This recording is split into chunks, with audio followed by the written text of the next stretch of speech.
Bismillahirrahmanirrahim. Assalamu alaikum. This is your chemistry teacher, Mohammad Zubair Khan Ghori. Today our topic is from the third unit syllabus, the beginning of the new chapter, that is chapter number 4. अच्छा जी, मुझे chapter number 4 नीचे लिखना था, मैंने ऊपर लिख दिया।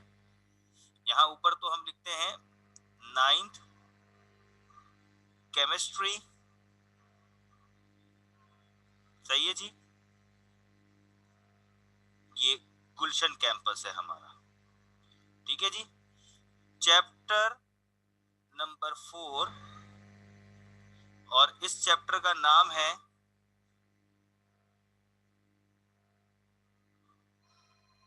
Periodicity of elements. ये इस चैप्टर का नाम है पीरियोडिसिटी ऑफ एलिमेंट्स, ठीक है। अब ये पीरियोडिसिटी ऑफ एलिमेंट्स होता क्या है?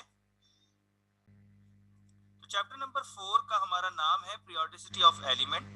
पीरियोडिसिटी ऑफ एलिमेंट के अंदर हम करते क्या हैं? हम अरेंजमेंट पढ़ते हैं, अरेंजमेंट ऑफ एलिमेंट्स। अरेंजमेंट किसे कहते हैं? किसी चीज को सही तरीके पर तरतीब देना, है ना भाई। किसी चीज को प्रॉपर तरीके से सेट कर देना, अरेंज कर देना, वो अरेंजमेंट कहलाती है। और ये जो अरेंजमेंट होती है ये हमें दो फायदे देते हैं। Number 1, it reduce our time, हमारा टाइम बचाते भाई। नंबर 2,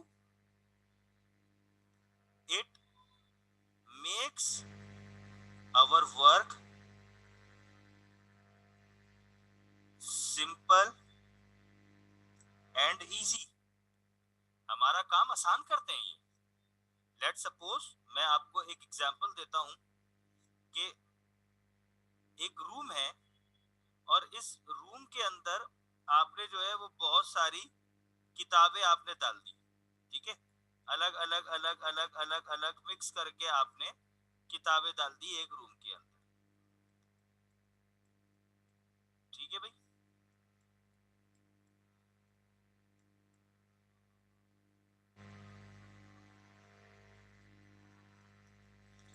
अब मैं आपसे कहता हूं कि मुझे इसमें से आप 6 क्लास की इंग्लिश की बुक निकाल के दिखाएं। मुझे बताएं क्या आपके लिए पॉसिबल है? मैंने ये 5000 किताबें डाली हैं अंदर, एक के ऊपर एक, एक के ऊपर एक, एक के ऊपर एक करके। अब यकीन करें ये तो आपके लिए बड़ी मुश्किल बात हो जाएगी। आप कहेंगे 1 घंटा लगाएंगे, 2 घंटे लगाएंगे, 3 घंटे लगाएंगे। आप कहेंगे it is impossible for me कि मैं उसको जो है वो अरेंज कर सकूं, इसको मैं सही तरीके से।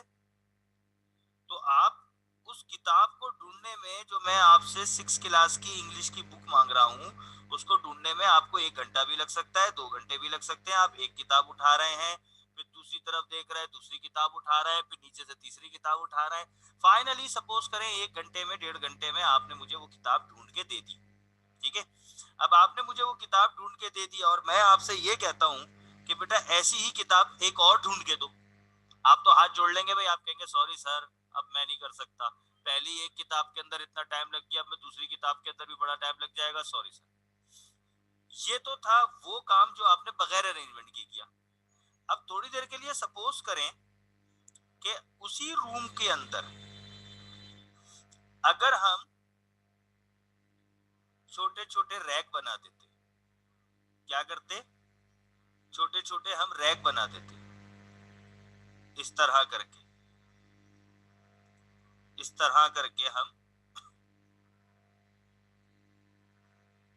यूं छोटे छोटे शेल्फ बना देते, ठीक है।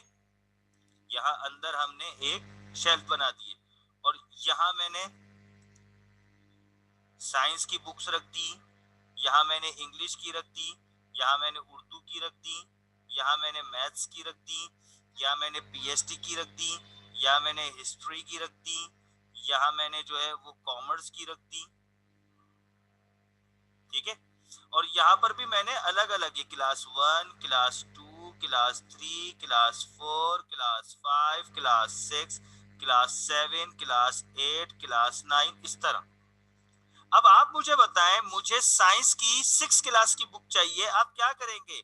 आप सिंपली चलते हुए आएंगे लाइब्रेरी के अंदर और इस जगह से आप मुझे एक किताब उठा के दे देंगे, है ना भाई। अब मैं आपसे कहता हूं कि मुझे एक किताब और दीजिए, आप कहेंगे कोई बात नहीं सर, आप उसी रैक में से उठा के किताब दे देंगे। मैं आपसे कहता हूं मुझे उर्दू की किताब चाहिए, आप यूं मुड़ेंगे और यहाँ से मुझे उर्दू की किताब उठा के दे देंगे, है ना भाई। तो हुआ क्या कि अरेंजमेंट ने दो काम कर दिए, और अरेंजमेंट भी कौन सी? Proper arrangement. पहला काम ये किया कि इसने आपका टाइम बचा लिया, और दूसरा काम इसने ये किया कि इसने आपका काम आसान कर दिया, और आपके लिए आसानी पैदा कर दी, और सिंपल भी कर दिया, इजी भी कर दिया आपके लिए काम। आप जरा नोटिस करें, ये अरेंजमेंट हमारी जिंदगी के हर शोबे के अंदर बहुत जरूरी है। अगर आप कपड़े धोने के बाद, उसको सुखाने के बाद अपनी अलमारी में रखते हैं, तो उसमें भी आपको अरेंजमेंट चाहिए। आप देखें ना, हमारे यहाँ अक्सर ऐसा होता है, सर्दियों के कपड़े हम एक तरफ करते हैं, शादी वगैरह में जाके जो कपड़े पहनते हैं हम, वो हमने एक तरफ कर दिए, जो रोजमर्रा के कपड़े होते हैं वो हमने एक तरफ कर दिए।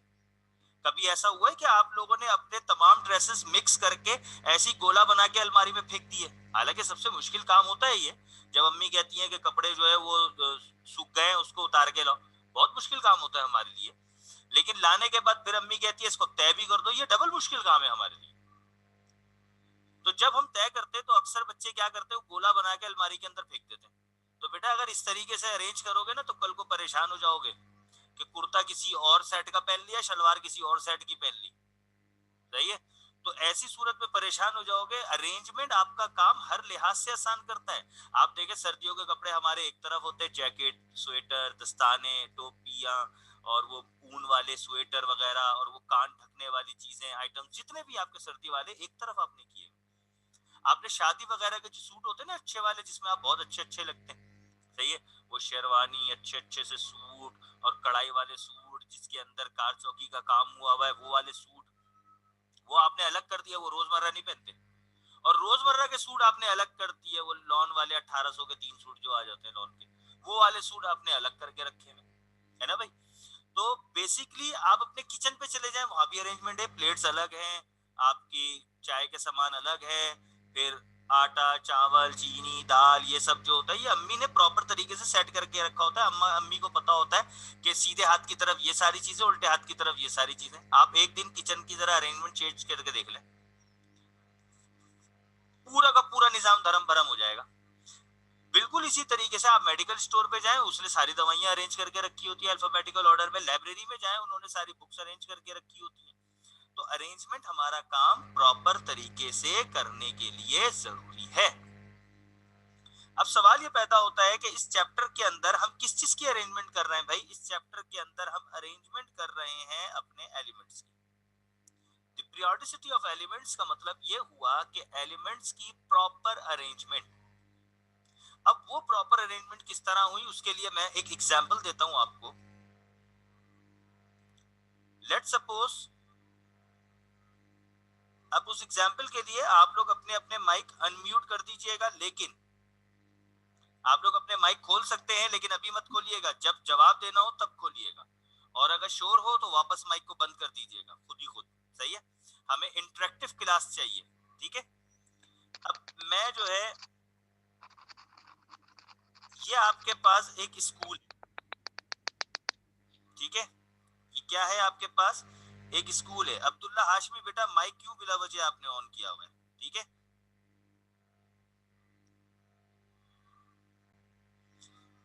अब लेट सपोज एन एग्जांपल, आपके पास एक स्कूल है, और इस स्कूल के अंदर 10 रूम है। इस स्कूल के अंदर आपके पास 10 रूम है। ये एक रूम हो गया आपके पास, ये दूसरा रूम है, ये तीसरा रूम है, ये चौथा रूम है, ये पांचवा रूम है, छठा रूम है, सातवां रूम है, ये आठवां रूम है, ये नवा रूम है, और ये बड़ा सा हॉल है, ये रूम नंबर 10 है। अब आपके पास 100 स्टूडेंट्स हैं बेटा, ठीक है, and you have only 10 rooms. जल्दी से बताएं बच्चों को कैसे अरेंज करेंगे। ये एक स्कूल है आपके पास, और इस स्कूल के अंदर आपके पास 100 स्टूडेंट्स हैं और 10 रूम हैं। हाँ भाई जल्दी से बताएं, माइक अनम्यूट कर करके अपने जवाब दें और वापस माइक म्यूट कर लें। इन बच्चों को कैसे अरेंज करेंगे बेटा? चैटिंग सर में उन कौन सर सबको एक एक क्लास में कर देंगे 10-10 बच्चे। 10-10 बच्चे करके सर हम उनको, 100 स्टूडेंट्स को 10 लोगों से डिवाइड कर शाबाश शाबाश शाबाश, चले ठीक है। अब मैं आप लोगों की बात सुनता हूँ। आप लोगों ने ये कहा कि हम 100 को 10 से डिवाइड कर देंगे तो 10-10 हुए, तो हर रूम के अंदर आप 10-10 बच्चे बिठा देंगे। हर रूम के अंदर 10-10 बच्चे आप बिठा देंगे। ठीक है भाई, आपकी बात मैंने सुनी। इसे हम कहते हैं अरेंजमेंट। क्या कहते हैं इसे हम? Arrangement of students. But let me check कि ये अरेंजमेंट प्रॉपर है कि इम्प्रॉपर। आप लोगों ने अरेंजमेंट तो कर दी, 10 बच्चे एक रूम में, 10 students in each room, but let me check कि either your arrangement is proper और इम्प्रॉपर। अब मैं पहले रूम के अंदर गया, जाके देखता हूं कि यहाँ 10 बच्चे तो बैठे हुए, लेकिन 10 के 10 बच्चे अलग अलग क्लासेस के, कोई 1 का, कोई 3 का, कोई 8 का। मैं दूसरे रूम में गया तो देखा यहाँ भी कोई 6 क्लास का बच्चा बैठा है, कोई 5 का बैठा है, 3 7th के बैठे हैं। यहाँ भी मैं गया, 10 बच्चे तो बैठे हैं लेकिन मिक्स बैठे हुए, है ना भाई? यहाँ भी मैंने जाके देखा 10 बच्चे तो बैठे हुए, मिक्स बैठे हुए। और गौर करने वाली बात यह है कि आपको रूम्स के डिफरेंट साइज नजर आ रहे हैं, उसके बावजूद भी आपने 10-10 बच्चे बिठा दिए। अब पहले वाले रूम में 10 बच्चे कैसे आएंगे, इस रूम में 10 बच्चे कैसे आएंगे, है ना भाई? चले मैं आप लोगों को मौका देता हूँ। आप लोगों की जो अरेंजमेंट थी वो आप लोगों ने की बहुत अच्छी, लेकिन प्रॉपर नहीं थी। हमने आपकी फर्स्ट अरेंजमेंट को हमने रिजेक्ट कर दिया, ठीक है? अब मैं आपको दोबारा मौका देता हूं, तमाम बच्चों को मुझे दोबारा से बताएं कि हम अरेंजमेंट कैसे करेंगे। सर जिस जिस क्लास के बच्चे हैं उसी क्लास में रहेंगे। अच्छा, और बच्चे बाकी बताएं। सर जिस क्लास में बच्चे ज्यादा होंगे इनको बड़े रूम्स में बिठाएंगे और जिन क्लास में कम बच्चे होंगे इनको छोटे रूम्स। शाबाश। अब मेरी बात आप लोग गौर से सुने। अब आप लोगों ने एक नई अरेंजमेंट की है। पहले आपने अरेंजमेंट की थी 10 स्टूडेंट्स वाली, जो हमने रिजेक्ट कर दी। अब आपने सेकंड अरेंजमेंट की है क्लास वाइज वाली, ठीक है? लेट मी चेक कि आप लोगों की अरेंजमेंट क्लास वाइज वाली सही है या नहीं। आप लोगों ने अरेंजमेंट तो कर दी, 100 बच्चों को आपने 10 रूम में तो बिठा दिया, क्लास वाइज बिठा दिया। बल्कि एक स्टूडेंट ने तो हमारे ये कहा कि जो बच्चे ज्यादा हैं उनको बड़ा रूम दे दें, जो बच्चे कम हैं उनको छोटा रूम दे दें। चलें लेट मी चेक कि हम उसको चेक करते हैं कि इधर कि आपकी अरेंजमेंट प्रॉपर है या इम्प्रॉपर है, ठीक है? अब मैं जब क्लास वाइज गया तो मैंने देखा किसी में 5 बच्चे थे, तो किसी में 4 थे, तो किसी में 25 थे, तो किसी में 15 थे। यानी कि अब आप लोगों ने 10-10 करके बच्चे नहीं गिने, बल्कि आपने क्लास वाइज अरेंज कर दी। Very good. लेकिन मैं क्या देखता हूं कि ये जो आपके ग्राउंड फ्लोर के रूम्स हैं, इन ग्राउंड फ्लोर के रूम्स में आप लोगों ने बड़ी क्लासेस बिठा दी आपने, और जो छोटे छोटे बच्चे थे ना 1 क्लास के, 2 क्लास के, वो आपने छतों पर भेज दिए। बेचारी टीचर 8 जीने ऊपर चढ़ती है, एक पीरियड लेती है, फिर 4 जीने नीचे आती है, फिर एक पीरियड लेती है, फिर 8 जीने ऊपर चढ़ती है। और हमने कहा छोटे छोटे बच्चे हैं, ये 8-8 जीने ऊपर चढ़ेंगे, किसी के चोट लग गई, को फिसल के गिर गया, किसी का सर फट गया। हम लोगों ने कहा भाई आपकी अरेंजमेंट हमने फिर से रिजेक्ट कर दी। Now I am giving you the third, तीसरा आपको मैं जो है वो मौका देता हूं। अब आप अरेंजमेंट करें और मुझे बताएं 100 बच्चों को 10 रूम में कैसे रखेंगे। जल्दी जल्दी माइक अनम्यूट करें, मुझे बताएं।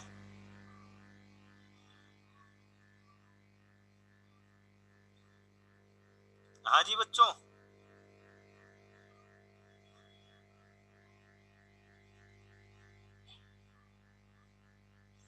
क्लास ले रहा हूँ। अकॉर्डिंग टू क्लास डिवाइड करेंगे। Yes, according to class divide करेंगे। यस, और अकॉर्डिंग टू अल्फाबेट्स। है अकॉर्डिंग टू अल्फाबेट, अल्फाबेट। मतलब यमुना का नंबर तो सबसे आखिरी रूम में आएगा फिर, है भाई? और जवाब दें, और जवाब दें। अकॉर्डिंग टू क्लास वाइज वाली बात तो बिल्कुल ठीक है, लेकिन आगे बताएं और क्या करेंगे?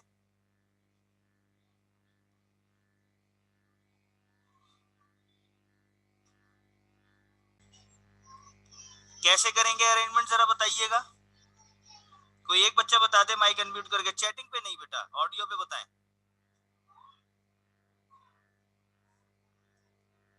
अरे आप, हमारी क्लास इसी में निकल जाएगी सोचने में। बताएं।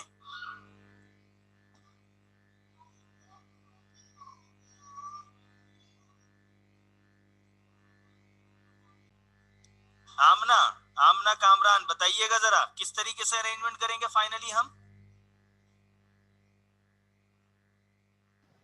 सर क्लास चेंज कर देंगे। क्लास चेंज कर देंगे यानी कि थोड़ा डिटेल में बताएं कैसे क्लास चेंज कर देंगे। छोटे बच्चों को बड़ा रूम दे देंगे, ग्राउंड फ्लोर वाला। चलें इसको थोड़ा, हाँ ग्राउंड फ्लोर वाला, एग्जैक्ट। तो अब मैं आता हूं, थोड़ा सा, इतना ज्यादा रॉकेट साइंस नहीं था, हार्ड एंड फास्ट रूल नहीं था भाई। आप क्या करेंगे कि तीसरा जो आपके पास तरीका है वो है आपका क्लास वाइज, ठीक है? और छोटे बच्चों को ग्राउंड फ्लोर देंगे, ग्राउंड टू टॉप, इस तरह चलेंगे आप।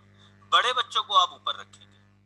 अब जब मैंने चेक किया तो मैंने कहा कि finally the last one arrangement is totally correct. आखिरी वाली अरेंजमेंट आपकी प्रॉपर अरेंजमेंट थी। अब इस पूरी एग्जाम्पल से आपने क्या सीखा, मैं आपको बताता हूं पूरी एग्जाम्पल से आपने क्या सीखा। पहला पॉइंट जो आपने इस एग्जाम्पल से ये सीखा कि पहली बार आप सबको ऐसा लगा कि आप लोगों ने करेक्ट अरेंजमेंट की। बल्कि मैं काम करता हूं ना, ये मैं क्या उर्दू इंग्लिश मिक्स करके लगा रहा हूं, है?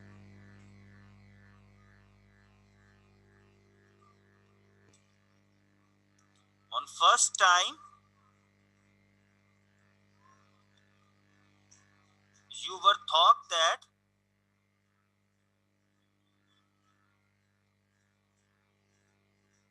you arrange